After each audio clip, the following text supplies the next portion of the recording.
guys, I'm back with another battle report. This one a little more recently played than the orc one I just posted, but they will probably go up at about the same time. So if you didn't have a chance to check out that orc one, definitely check it out. More of a casual game, but still a good time and still some things to learn. So this time I was playing a tournament prep game against a person who I've never played before. I actually do not recall his name off the top of my head, so my apologies. I'm sure I have it somewhere on Facebook. But he was taking a Salamanders army. I didn't know that ahead of time. I was just going to take my standard chaos list that I've been prepping with. Unfortunately, there was kind of a hiccup in my 3 weeks of tournaments, so if you don't follow my blog usually, last week I played in a smaller RTT.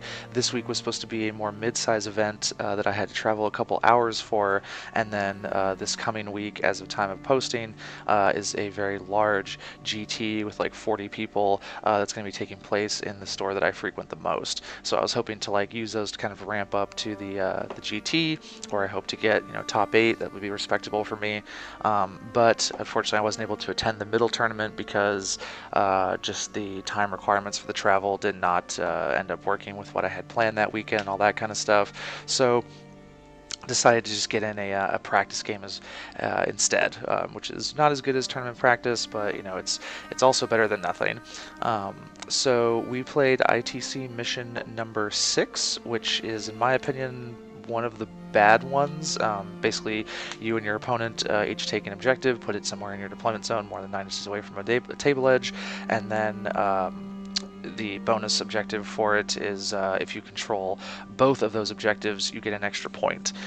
It's very, very difficult to do that because most people are just going to bunker up on their home objective, and then even if they have like an assault type army or something, they're going to have something that they can leave back on that objective.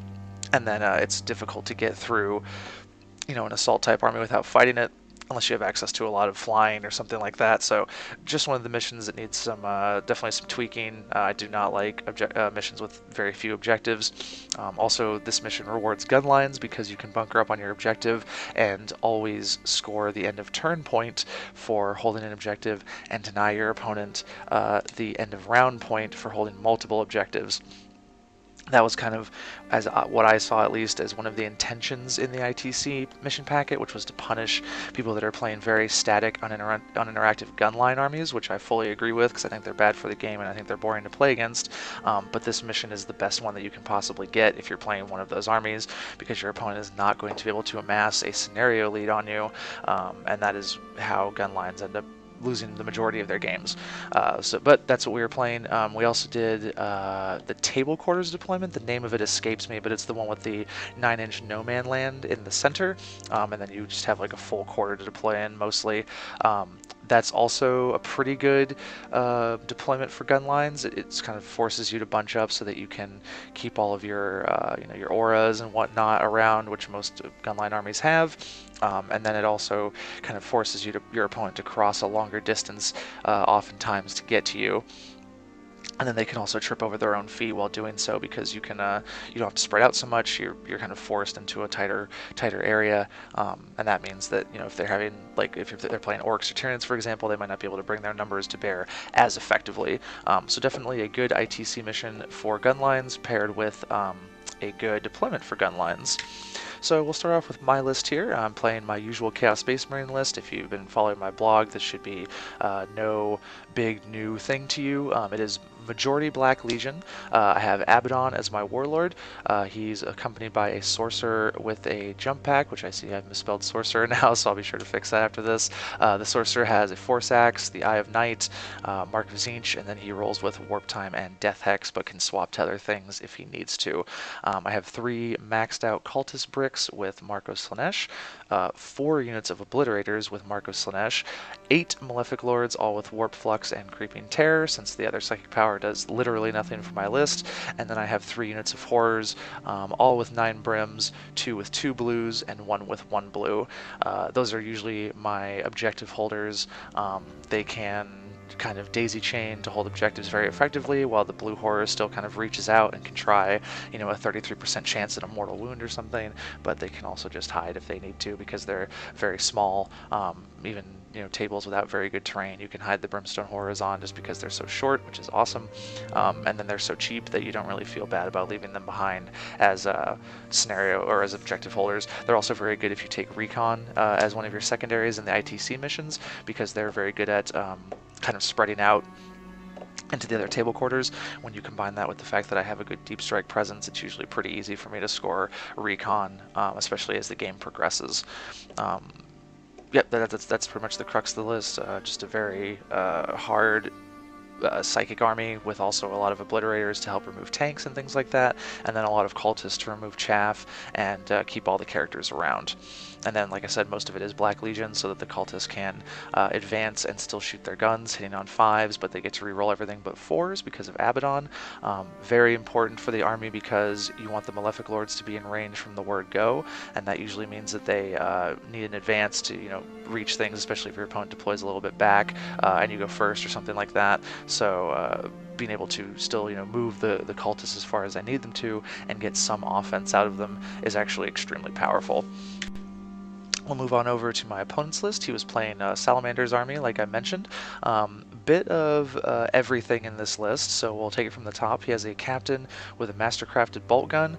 He also had both of the Salamander specific things, so the one that gives him toughness 5, I believe, and then I don't remember what the Salamander specific relic or trait does, but I think it gives him like strength 5 and makes him a little bit better in combat or something like that.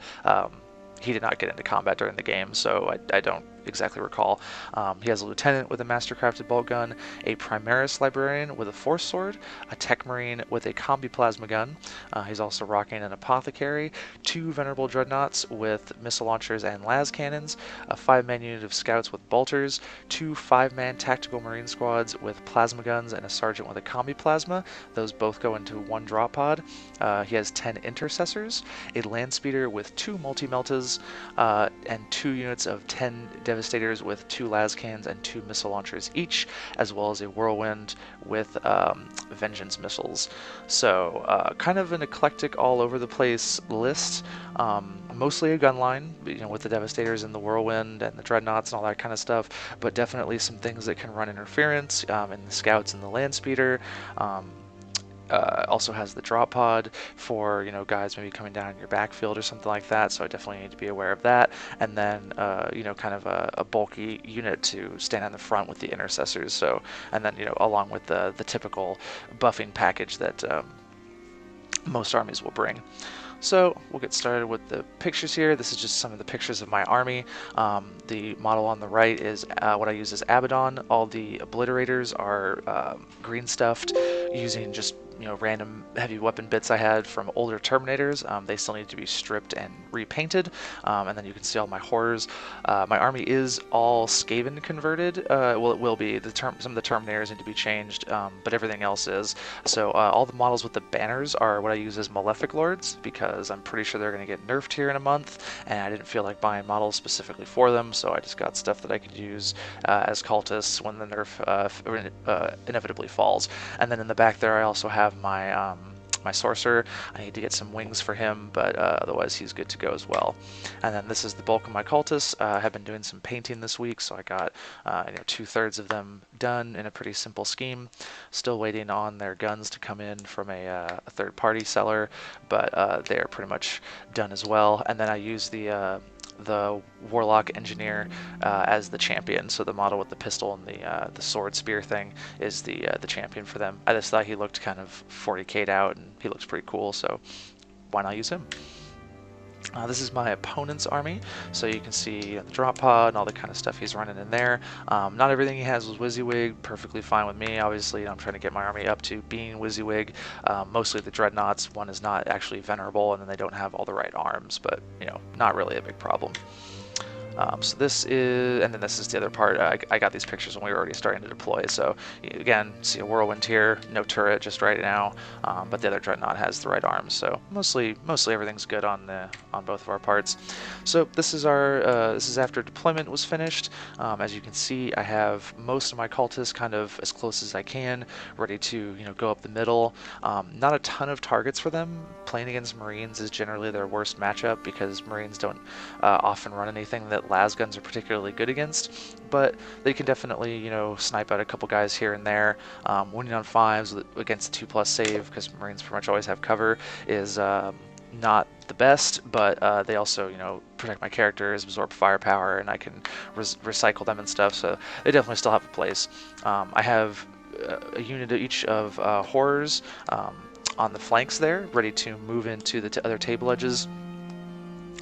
I should mention that the secondaries for this time, I took Recon, Headhunter, because my opponent has 4 characters, and I believe I took the Reaper as well, because he has three units with 10 or more models. And then he took Headhunter, the Reaper, and I believe Death by 1,000 Cuts. Yeah, so I'm trying to make sure that I get Recon. Shouldn't be a problem when my Obliterators come down and stuff like that, but the Blue Horrors are just kind of doing what they're supposed to do. In the background, that Ruins is another unit of Horrors, the one that does not have 2 blues. That's also where my objective is. So their goal is to just sit in that Ruin the entire game. If the drop pod comes down and tries to snipe them out, that's okay. That's a lot of points that's in the backfield that I can turn around and then kill, without too much of a problem. And then it won't really, or I could just, kind of ignore it, and the Marines are unlikely to play much of a role in the game. But I just wanted to hunker down on my objective and make sure that I also held my own starting table quarter for purposes of recon. And this is my opponent's deployment. The land speeder is up pretty aggressively. Both of the Devastators are in that left ruin there with one of the Dreadnoughts. That's where he also has all of his characters except for the Librarian and the Apothecary, who are in the building on the right, which is occupied by another Dreadnought, as well as the Intercessors. And then the Scouts are actually in this building over here, just kind of denying me the ability to drop my Obliterators maybe on that flank or something like that. Definitely a good move there. That's, I think, what Scouts are really for. If I played Space Marines, I'd probably never want to leave home without at least a couple units of Scouts, probably 2, 3, just because they're so good at denying deep strike, and then they can also do things like, absorb smites for you and stuff like that, which is just really good. And then, having guys with bolters is always useful. They're, that's kind of your anti-chaff option for Marines a lot of the time. So they're not too far up, to the point where my cultists are all going to be able to just kill them turn 1 or anything, but they're holding a pretty important building that I now can't drop into or anything like that, and it also limits my options for bringing my cultists back to life if I want to. That's going to be hard to get them, be exactly where I want to on that table edge over there. So we rolled off to go first. I won the roll to go first, but was seized on, so we actually had the Salamanders go first, which is all good. True to the mostly gunline build of his army, he didn't do much movement. This is just kind of how things are going before the game starts. You can see the whirlwind there. The model towards the bottom of the picture is the Tech Marine, and then the Lieutenant and the Captain are in that ruins with all the Devastators. So land speeder on turn 1 zooms up. We decided not to put it right up there because it's definitely going to fall and break, but you can see where it's meant to be. The actual model itself is just kind of resting on the ground there. Not much other movement. Like I said, the Dreadnought on the right moved just a little bit to get better line of sight and stuff like that, but everything else is kind of pretty much where it wants to be as far as shooting and things like that. And this is just kind of a close-up of that building. You can see that the Dreadnought moved just a little bit. And then this is after... Okay, so yeah, apologies again. My Salamanders do a bunch of shooting, mostly just into the cultists. Kill a good few of the white unit, which are actually Plague Monks. But not any real casualties. My Obliterators aren't down yet, and then obviously none of my characters can be picked out because they're not the closest model, and then most of the bolt guns and things like that are out of range, so not too much anti-infantry fire just yet. Mostly it was just like frag missiles and so forth. Definitely got a lot of mileage out of the Salamander tactic, letting you reroll 2s on the Devastators and things like that, so I think the Salamander tactic is like probably the strongest one, especially if you build the army to kind of take advantage of it, which this army could have been a little bit more, but yeah, being able to reroll, is kind of the bread and butter for Marines because their attacks are so few and far between, they're so expensive, so you need to be able to get the most out of them, and I think Salamanders do a really good job of that. So we pass over to my turn. The Salamanders only scored 1 point on their turn for holding an objective. They did not kill any of my units, so decent start there for me. This is the end of my movement phase. You can see I brought down my obliterators.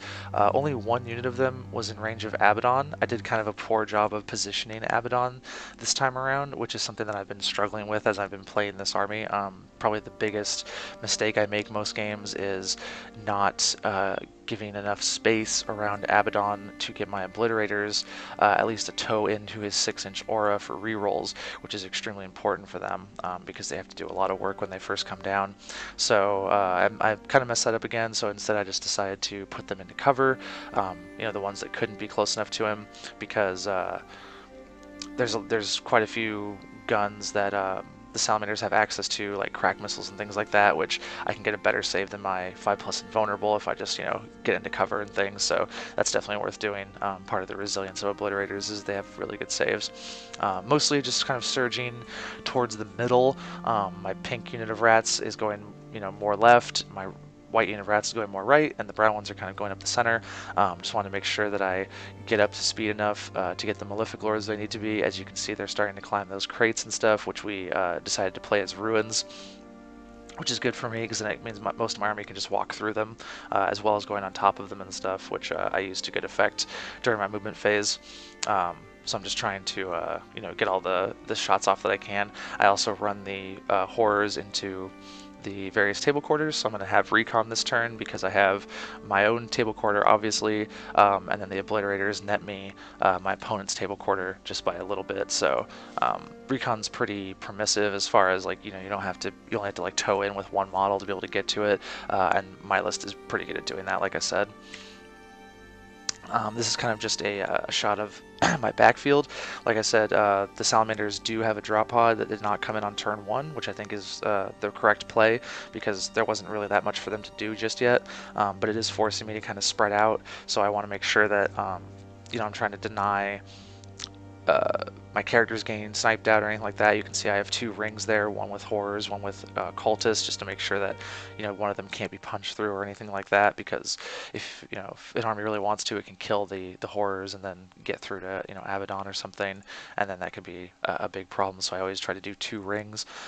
Could have definitely made these rings a little bit better. I could have probably walled out the drop pod a little bit more so that it can't rapid fire into anything, maybe one of the obliterator units or something like that. So these are a lot of the positional things that I'm trying to get better at with this list. I really have to protect the characters, and I really have to protect the obliterators as much as I can.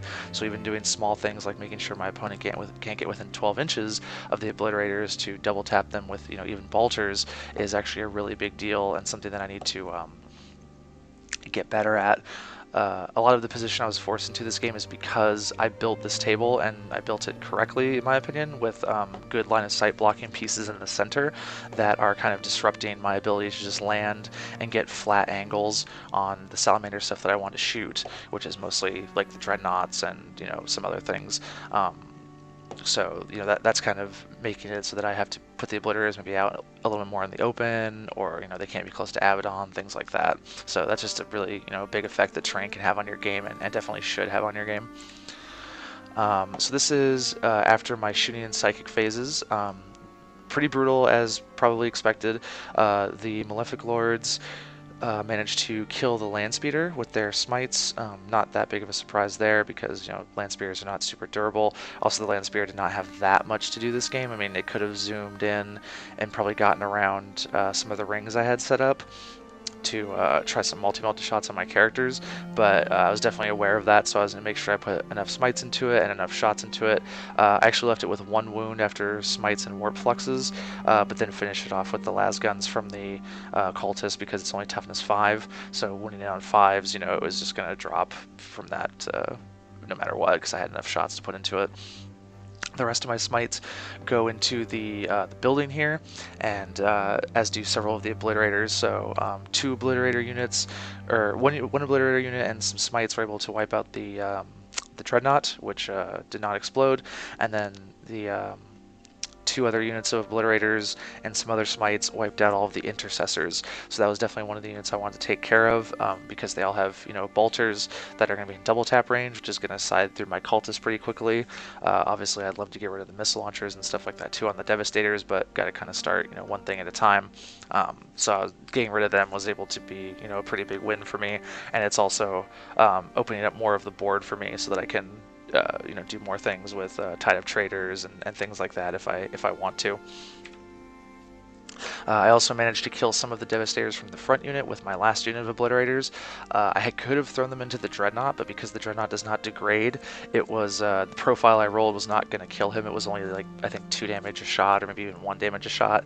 So I decided that I'd rather kill off some of the Devastators. It's very unlikely that I was going to be able to get through to the actual guns, the big guns that they have, but by starting to work that way right now, in the future I'll be able to get to those big guns and kill off one of the Devastator units, which in the long run is going to pay off more for me than just throwing some wounds on the Dreadnought, especially with the Tech Marine right there, able to heal it, D3, so that's not going to do as much work as I want to either. Also, I'm trying to make sure I finish off units just because the Apothecary exists, so I managed to kill all the Intercessors so that the Apothecary can't heal them, and then he has quite a bit of distance to cover to get over to those Devastators. If he wants to bring a guy back, he's not going to be able to do so this turn, and then I'll probably be able to finish the unit off in my next turn. At least that's the hope. This is kind of an overview of the board. At the end of Salamander's turn 2, you can, or no, this is my turn 3, or turn 2, I'm sorry. Yeah, so again, I'm trying to get better at taking more pictures. Just bear with me while I set myself some reminders and things like that. But Salamander's turn, again, not very much to capture. Doesn't do any movement except for backing up the Apothecary and the Librarian a little bit. Tries to do a smite, which kills a couple cultists because they're closer than the obliterators. Actually went off on an 11 and killed 6 of them, so that was a really good thing that the obliterators kind of dodged that one. That's what the cultists are for, is absorbing smites, absorbing guns, things like that. And then most of his big shooting goes into my obliterators, so you can see that he wiped out 2 units there. One on top of the crates and then one over in front of the crates. Brought in his plasma guns from the tactical squads, dumped all of his Devastators into it, his Dreadnought, things like that. So was able to wipe them out. I wasn't making too many invulnerable saves, which is, that's fine. That's how it goes. But definitely, took some losses there. But I have plenty of stuff to back me up. So, and that's pretty much all he did for his turn, was just wipe out those obliterators. Like I said, didn't move very much or anything like that. Threw a couple shots into the cultist, but it's clear that he's kind of running out of firepower to be able to kill the cultists. This game I did not play as aggressively as I usually do with my command points. Like, I didn't double tap with the obliterators or anything like that. I did not recycle the cultists aggressively. I didn't use Veterans of the Long War, stuff like that. I wanted to more focus on like how much damage I could take and kind of see how the army played without command points, because frankly my opponent's not playing like a top tier competitive list, whereas mine is. So it's just on the strength of my army I'll probably win, but I want to kind of see what I can do when maybe I don't have command points left to play with or anything like that, just to kind of get a better feel for the list and how it plays and things. So I think it's valuable to like handicap yourself at times, so that when you actually are handicapped in a real game, you're more familiar with it. But anyways, like I said, this is the bottom of turn 2, my turn 2. I move forward again. I'm getting some not so great run rolls with some of the cultists, and having to climb over or having to put guys on top of the crates sometimes is costing me movement, things like that. So I'm not quite moving as far forward as I want to, but I'm able to get some stuff done with the Malefic Lords at least. So and then I also have the Sorcerer. You can see him just barely at the top of the image there, on top of that building with the white base in the upper left. He just warp timed himself up there. He's getting ready to do a charge onto the Librarian or the Drop Pod or the Tactical Marines or whatever he needs to just to help out. I don't have much for him to do this game. He's kind of just another smite. There's nobody that really is interested. I'm interested in putting Death Hex on, except for maybe the Captain.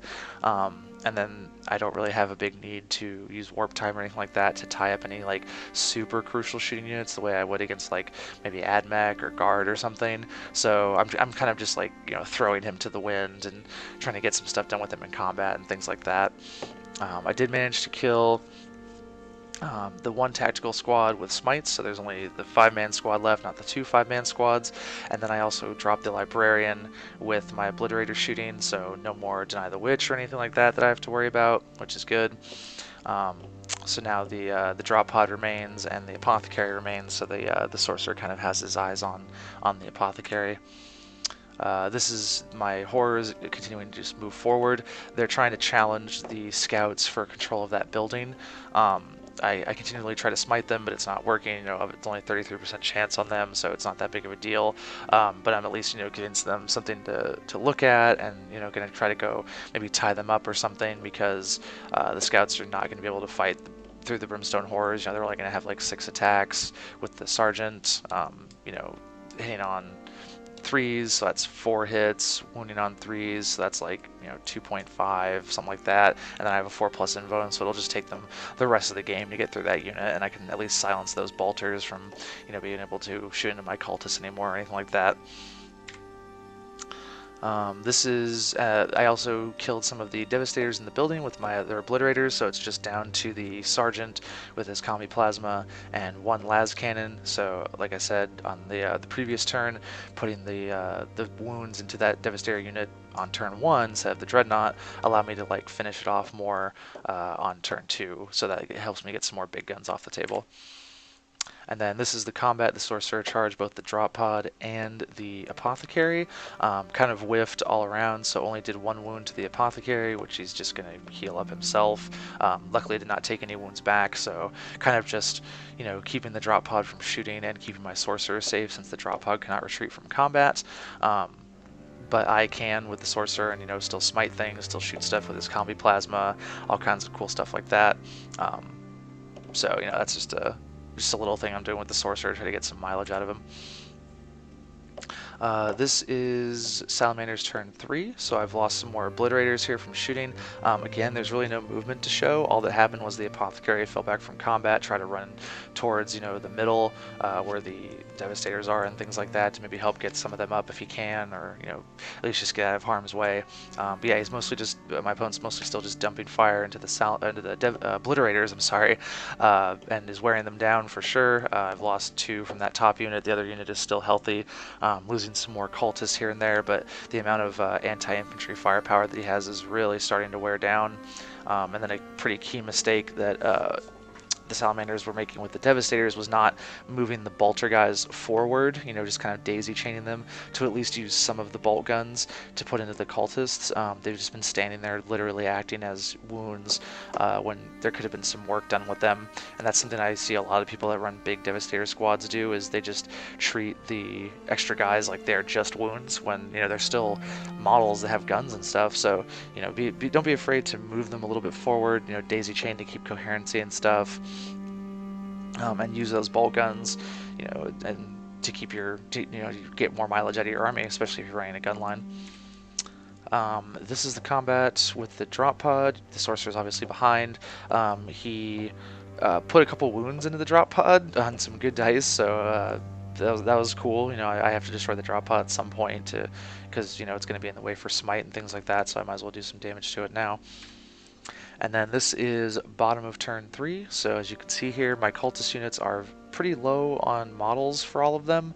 I have not recycled any of them yet. Like I said, I was just trying to see how long they can last against certain types of shooting, stuff like that. My Malefic Lords are pushing up really aggressively, as you can see they're like on the left, and you know, they're kind of just throwing caution to the wind. You know, just trying to kind of finish the game off at this point, because I own so much at the table, and you know, the amount of shooting units and stuff like that my opponent has left is getting very low. So I'm just trying to, you know, put the last of the nails in the coffin there. I did fall back from combat with the sorcerer, just because I'd rather have him go do other things, like maybe tie up the whirlwind next turn, or have better smite targets or something like that. So I don't need to be staying around in combat with it. I also think I'm going to destroy it this turn, so if he just kind of stays there, he's going to be the closest model for some of the Salamander stuff, and I don't want him to just get shot to death for no reason. I did end up recycling the pink unit of cultists this turn because they were very, very low. As you can see there, I just brought them on the short table edge that the Salamanders hold, and then they shot up some of the scouts, killed 3 of them. The horrors are also kind of moving up, ready to try a charge or something like that if I don't smite them to death, which is very likely that I will. And then, as you can see there, my opponent's pretty much in like the same configuration he has been. The Tech Marine is now next to the Dreadnought, just to repair it in case, and to also do some work with his Combi Plasma. But that's really all that's changed for his board state. And then this is just another look at what's going on here, so you can see more of what's going on positionally wise. Again, you can see the sorcerer at the top of the building there. The drop pod's damaged. The apothecary is not damaged. I don't know why he had a dice next to it. I think he was just showing that it was in full health or something. Yeah, so with my smites, I'm actually able to destroy the drop pod, and I think I definitely destroyed this for the front Devastator unit with only 2 models left, and then I believe I was able to destroy the apothecary as well. Yeah, so I didn't get a ton done this turn because I'm still out of range with some stuff and things like that, but definitely the noose is tightening right now. Very few guns left on my opponent's side, and he doesn't really have anywhere to go to escape the situation that he's in. So this is top of 4. As you can see here, my cultists took quite a beating. They got shot at by like most of the anti-infantry guns that he has laying around, and then because Abaddon is not around to make them fearless, they took quite a few casualties from morale. But that's okay, because that was a lot of his shooting that turn to just kill more cultists essentially. He did kill some more obliterators with like the las-cans and things like that, but I'm running out of those, which is okay because they've pretty much done their job at this point. So that's not too bad there.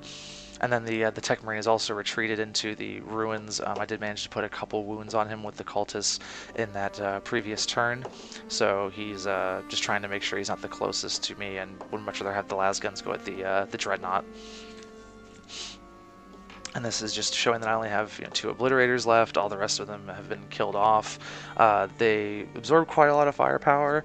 I definitely could have gotten more damage done with them as well. Like I said, I did not use Endless Cacophony this game. Did not use Veterans of the Long War, just to kind of see how things go when I don't burn through those command points as quickly, and to also just make the game a little bit more enjoyable, hopefully, for my opponent, even though it was really turning against him. So this is the bottom of my 4th turn. Basically, I recycled the white unit of cultists in the back there. As you can see, I didn't put all of them back just yet because I figured this was pretty much going to be the last turn of the game. I really aggressively moved the Malefic Lords forward, melt everything in the army except for 1 las cannon, the captain, the Tech Marine, and the Whirlwind. So now he has almost nothing left. Here I try to charge from the Sorcerer into the Whirlwind just to tie it up, but it actually killed him with Overwatch. Rolled really, really well, and then I failed all of his saves, so that wasn't super great, but kind of a fun ending to the game there. And then yeah, we'll just stay on this last picture here. So yeah, that was pretty much the end of the game. We did play until 5, and then I just tabled my opponent except for the Whirlwind. We kind of talked it through. Didn't actually, roll all the dice and everything like that, but I was basically like, yeah, I'm going to move here. You have this amount of wounds left on the table. I'm going to kill all those with Smite. I'm going to move this cultist unit forward. I'm going to, charge the Whirlwind so they can't shoot me, even though it doesn't really matter. And then the next turn, I'm going to walk forward with the Malefic Lords, who are just going to stand there and melt it with their brains, and then I'll also fall back with the cultists if I have to, just to shoot it with the obliterators to like make 100% sure that it dies. So he was like, yeah, I'm gonna get tabled, that makes sense, so definitely a pretty big victory for Chaos. Lost some things, lost the Sorcerer, who kind of died to a little bit of a silly Overwatch there, but that's okay because he didn't have much to do this game anyways. And then lost a lot of cultists, lost almost all the obliterators. I ended the game with just 2 of them alive, which is the most I've ever lost in a game. But to be fair, the Salamanders did have a lot of big guns that had a lot of accuracy as well. So, the 2 Dreadnoughts, even though I killed one of them, the 2 Devastator squads, And then the whirlwind, which is not, totally worthless against the obliterators. I believe it only shot at them once, but then when he saw that I was getting cover for their saves and so that, he kind of stopped doing that. So definitely, and then very good damage rolls from the big guns as well. I think only a couple times he rolled a 1 or a 2, and then some of those times he blew command points to reroll it. So making sure that each shot that gets through is actually killing an obliterator, definitely very important. And then, kind of on my side, I wasn't able to silence all the big guns to make sure the obliterators can, make it through the game unmolested. That's kind of what I normally want to do when I play with those units, especially if I consider them like my MVPs, which I'm usually going to against Space Marines because they're very good at killing Space Marines with good strength and decent AP and stuff like that. At least, especially compared to the Cultists. But just because the Devastator squads had extra wounds with them, and they were so far on the back of the board, and my army's more mid-range, stuff like that. I wasn't able to get through them as quickly as I wanted to. And then again, like I wasn't able to get to the other dreadnought because the scouts were in the building, so I couldn't drop the obliterators maybe where I wanted to, and I didn't double tap with them, stuff like that. That could have made the difference. So I think if I was playing, completely like balls to the wall as hard as I could, I probably would have been able to drop both those dreadnoughts when the obliterators came down, and then I think I would have had more obliterators, and I would have just been dumping there, shooting into the devastators if I was trying, if I was playing super optimally, because they were really the only thing left that mattered. I mean, killing the intercessors was definitely good because they absorb smites pretty effectively, whereas obliterators a lot of the time will get 2 or 3 damage, and we'll just smoke one of them per shot that gets through. So it's definitely a good use of their guns there. But after that, I definitely want to make sure that I was going after those devastators, and didn't always do that. So like I said, wasn't playing completely optimally, and definitely made some mistakes this game. Like if we go back through some of the photos here, you can see that often Abaddon is not in like a great position. Like in this one, for example, he's way at the back of the army. Normally he wants to be in like the front middle, but I was consistently rolling very poorly for his advances, and also was just like mispositioning models. Like you can see in this photo that I put some cultists in front of the crates, so Abaddon doesn't have movement to go through the crates. He was only able to go on top of them. So those kind of, and then he has to go down them, of course, the next turn, which is just costing him more and more movement. So even though Abaddon is actually pretty fast, especially for a model with Terminator armor, I was having trouble keeping him up with the rest of the army to get rerolls. So I was always able to keep the aura, the morale aura going. It's very difficult to actually get your guys outside of that unless you're recycling them. But I wasn't able to, get as much done with him as far as maybe threatening to do something with him in combat or using his gun, something like that. He was really just an aura bot this entire game. He didn't get to fire his gun ever. He didn't get to fight ever. So that's something I definitely need to do a better job on, is getting, Abaddon more in a position to be in the game. He's a very good counter punch piece. Like, if the Salamanders had decided to kind of get one of the dreadnoughts in combat or something like that. He's something that lets me fight that kind of stuff off when I don't have the smites available, maybe, or definitely playing towards the fact that Malefic Lords is probably going to go up in cost significantly, so I won't have the number of smites or something like that, which is definitely a good thing. But I just need to kind of mentally prepare myself for that moving forward. So that's the whole purpose for me for this game. Once I saw what the Salamanders were bringing as far as their list goes, I knew that I was just going to win on strength of my list alone, but I definitely want to be paying a lot of attention to these positional mistakes that I'm making and tighten those up, because the army is very hard hitting, but I need to make sure it hits the hardest that it possibly can, and that means like getting all the obliterators I can within Abaddon's aura so that they can do maximum damage when they come down, and that way avoid maybe as much reprisal, and then continue to do work as the game goes along. They're a very good unit. I just need to give them the help that they need. I've definitely gotten better about moving the cultists and the Malefic Lords. If we go back to like my deployment, let me just cycle through the pictures here. You can see that so I have kind of like bubbles of them. So I'll do a front line with the cultists, and then I'll kind of do an empty bubble to give room for the Malefic Lords to go in there, as well as Abaddon and stuff like that, so it keeps the Malefic Lords very close to the front of the game. which means that when I'm running my units, they get to be, in range to do stuff on turn one, and that's a very important part of the army. Is that I get a lot of offense out of the stuff that I'm paying for on turn one. So that's something that I've definitely tightened up my play on a lot. I used to have trouble getting the Malefic Lords to do stuff on turn one. Now that's almost never a problem.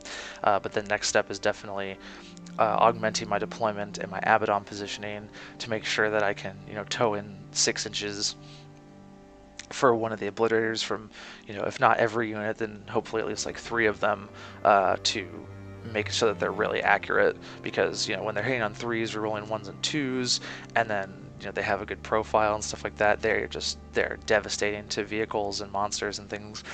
So accurate, so their guns are so good. When Malefic Lords get nerfed, I might even run a 5th unit of them, but we'll kind of see how the lay of the land looks when Chapter Approved comes down. But yeah, that was the game. I talked to my opponent a lot about his list afterwards. He wanted my feedback on it, and I gave him my thoughts. As far as like. You definitely want to be running an Ancient with the Banner of the Emperor Resplendent, because that's super, super good with Salamanders. It's really good in general, but it's even better with Salamanders because they get to use their rerolls when they come back for the banner temporarily. We talked about like moving the land speeder to using heavy flamers instead, because it's going to be a lot more accurate, and it could be more of a harassment piece instead of an inaccurate light tank hunter. We talked about adding some more scouts and converting the tactical marines to stern guards so that they can, come down with like more plasma and hit a little bit harder and stuff like that. But you can also have more scouts to like block smites and to, run interference and take up board space, get objectives, things like that. Because that's definitely something that's going to be hurting his army in a lot of missions, especially moving forward with the ITC missions. Because if we were playing most of the other missions, his army would not have been able to go get the objectives, and I would have just been racking up a pretty big lead on him pretty quickly. That's not something you can really afford as a gun line. So yeah, if you're out there playing a Space Marine gun line, definitely recommend scouts. You should always have a captain, lieutenant, and an ancient around to make sure you guys are fully buffed and you're getting as much work out of them as you possibly can. So that's definitely something I would always recommend. It's just even better in Salamanders. Like I think Salamanders run a very good gun line, not as good as Ultramarines with Gilliman, but if you've been paying attention to Chapter Approved rumors, those Gilliman gun lines are going bye-bye. Everything's getting to points, big points increase as far as their guns and their vehicles and all that kind of stuff. So I think Salamanders are kind of going to be the new, more fair gun line. But if you're playing them, you just need to make sure that you can actually interact with your opponent and move and play with the mission and things like that. So yeah, that's pretty much all I have this time. Might try to get another tournament prep game in this week, and then like I said, I have the big tournament coming up next weekend. I will really try to be good about taking pictures for that. I'm going to write myself all kinds of notes and reminders and things, because I really like to do more of this format going forward, where I can get my thoughts a little bit more and go in more in depth and things like that. So hopefully you guys like it too, and I will definitely do my best to improve the production value and the amount I have to show and all that kind of stuff. So thanks for watching, and hope you check me out next time.